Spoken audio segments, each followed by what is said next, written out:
For many people, the idea of a house church is somewhat odd. I mean, don't we need a formal building? Don't we need a church building or a cathedral or a building at least with a sanctuary and with a pulpit in the front and maybe with a cross in it? What about house churches? Well, here's the deal. We can meet anywhere as a body, as a congregation. We can meet in an open field. We can meet in a factory. We can meet in a house. We can meet in a church building.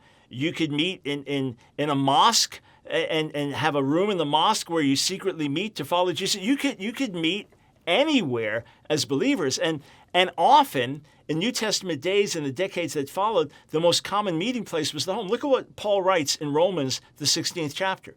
Romans 16, he says this, "Greet Prisca and Aquila, my fellow workers in Christ Jesus, who risked their necks for my life, to whom not only I give thanks, but all the churches of the Gentiles give thanks as well. Greet also the church in their house."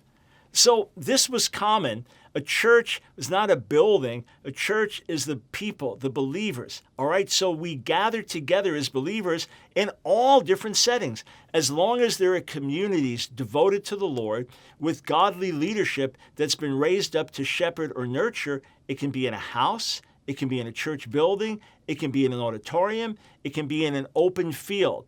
The venue is not the big issue. The issue is that people are coming together as a body, as a family, as a community, that they're growing, and that there are leaders that have been appointed by God to shepherd the flock. And let me say this, if you're part of a big congregation, that's wonderful. And you meet together with thousands on a Sunday morning, that's wonderful. But it's good to meet as well in small groups in homes because there's an intimacy that develops, there's a growth that comes out of it, there's a fellowship, there's a nurturing that you can only find in small groups.